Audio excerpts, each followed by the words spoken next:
ब्रजभूषण जी उर्फ पंडित जी ने गीता ज्ञान ब्लॉग जब से लिखना शुरू किया, उनके जीवन में बहुत सारे बदलाव आए हैं।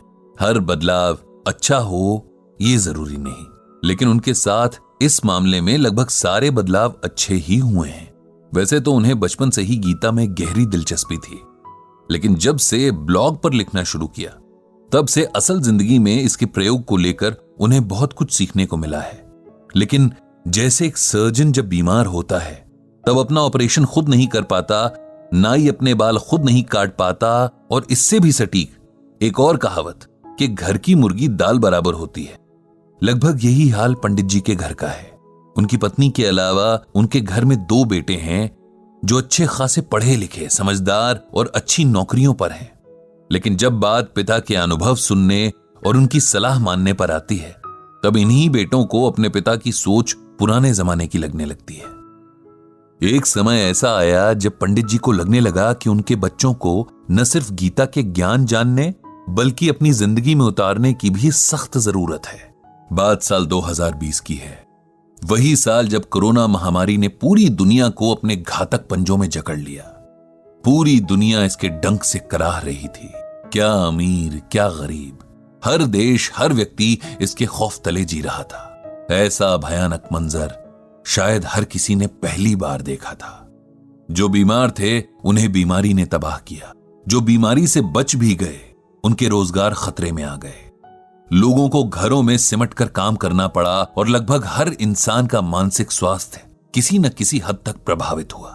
यही हाल शास्त्री जी के घर का भी था। उनकी पत्नी हर वक्त परेशान रहती कि कहीं उनके परिवार में किसी कोई बीमारी ना हो जाए। बेचारी हमेशा एक खौफ के साए में रहती।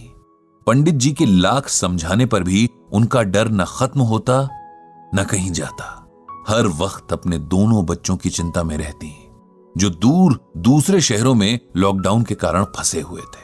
किसी तरह कोशिश करके पंडित जी का छोटा बेटा अभिनव अपने शहर वापस आ गया। उसके ऑफिस ने घर से काम करने की सुविधा दे रखी थी।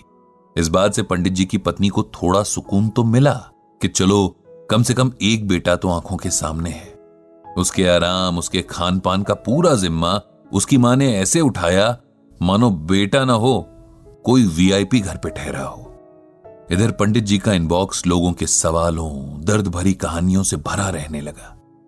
कोई किसी अपने के चले जाने के गम में खुद को और अपने परिवार को संभालने की सलाह मांगता, तो कोई दिमाग की शांति के उपाय तलाशता हुआ उनके इनबॉक्स में दस्तक देता। कुल मिलाकर हर तरफ बस एक अजीब उदासी का माहौल था। पंडित जी ने नोट किया कि उनका बेटा अभिनव थोड़ा बदला सा लग रहा है। मां के लाड़ का जवाब कभी झल्लाकर तो कभी चिड़चिड़े स्वर में देता। पंडित जी पत्नी को समझाते कि बेटा बड़ा हो गया है, उससे 5 साल के बच्चे की तरह व्यवहार मत करो। लेकिन मां का मन कहां मानता है। सारा दिन बेटा अपने कमरे में बंद रहता। दिन भर उसके कमरे से कभी किसी मीटिंग तो कभी किसी मीटिंग की आवाज आती रहती।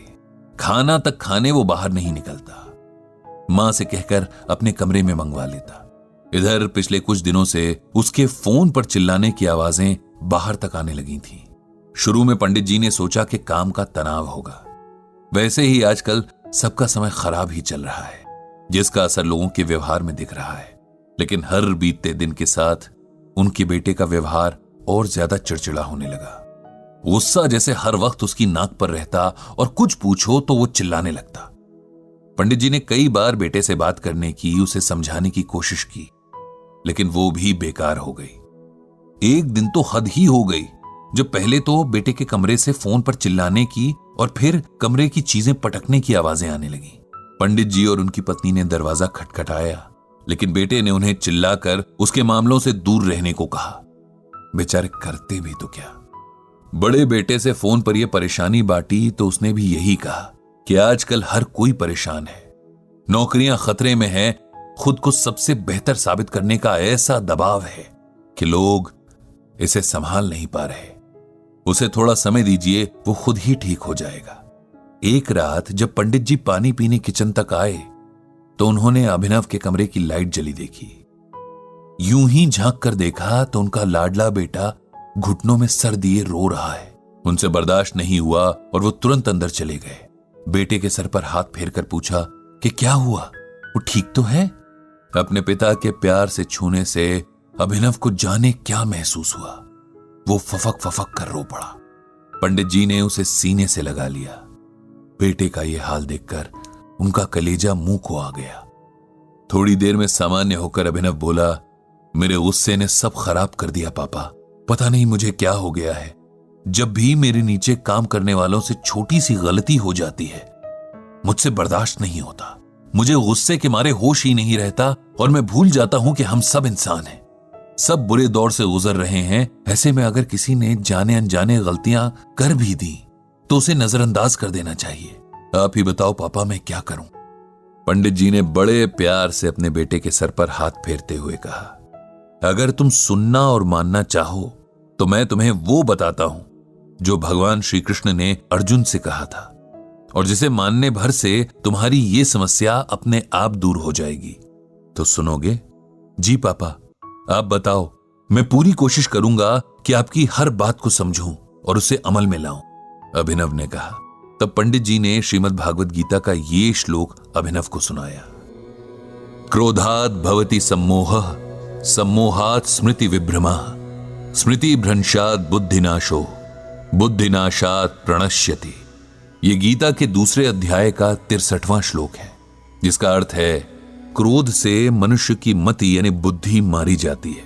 मतलब वो मूढ़ हो जाती है, धीमी हो जाती है। इससे याददाश्त नष्ट हो जाती है। याददाश्त नष्ट हो जाने से मनुष्य की बुद्धि नष्ट हो जाती है, और बुद्धि का नाश हो जाने पर मनुष्य खुद अपना ही नाश कर बैठता है। इस श्लोक में भगवान श्री कृष्ण अर्जुन को यह समझा रहे हैं कि कोई भी युद्ध सिर्फ ताकत से नहीं जीता जा सकता। आपको अपनी इंद्रियों को भी अपने नियंत्रण में रखना सीखना होगा, वरना आपको हराने के लिए बाहरी दुश्मनों की कोई जरूरत नहीं पड़ेगी। आप खुद के ही दुश्मन बन जाएंगे। क्रोध यानी गुस्सा इंसान का ऐसा ही एक दुश्मन है, क्योंकि गुस्सा आते ही हम सबसे पहले अच्छे बुरे का विवेक खो देते हैं। सामने कौन है उसके सम्मान की परवाह किए बिना बातें बोलने लग जाते हैं, या कोई ऐसा कदम उठा लेते हैं जिससे हमें पछतावे के सिवाय कुछ और नहीं मिलता। क्रोध बड़े से बड़े वीरों के बल को भी एक पल में समाप्त कर देता है, बड़े बड़े ज्ञानियों के ज्ञान को खत्म कर देता है, और जीवन भर के कमाए पुण्य और सम्मान को एक पल में चकनाचूर कर देता है। इसीलिए सबसे पहले अपने क्रोध को जीतना सीखो, तभी जिंदगी की बाकी लड़ाइयां जीत पाओगे। लेकिन मैं ये कैसे करूं पापा? अभिनव ने उदास आवाज में पूछा। बिल्कुल वैसे जैसे अपने बाकी के काम करते हो, अपने दिमाग को ये मैसेज देकर कि चाहे कुछ भी हो जाए, कैसी भी सिचुएशन हो, अपना आपा नहीं खोना है। दूसरों की जगह खुद को रखकर देखने की आदत बनानी है, और अगर किसी से कुछ ऐसा हो भी जाए जो गलत हो, हमारा नुकसान हुआ हो, तब भी पूरी कोशिश करनी है कि गुस्से के बजाय शांति और धैर्य से अगले को इसका एहसास कराया जाए।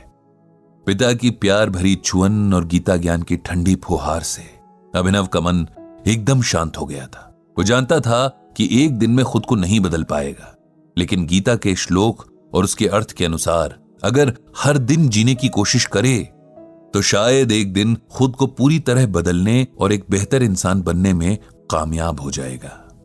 बदले नजरिए की पहली शुरुआत में अभिनव ने अपनी मां से माफी मांगी, जिसका दिल उसने जाने कितनी बार दुखाया था, और मां से अपने मन को पूरी तरह कंट्रोल करने का प्रॉमिस किया ताकि वो किसी और का दिल ना दुखाए। पंडित जी ने एक बार फिर भगवान श्री कृष्ण और श्रीमद् भागवत गीता को मन ही मन प्रणाम किया, और हर बार उन्हें सही राह दिखाने का आभार जताया।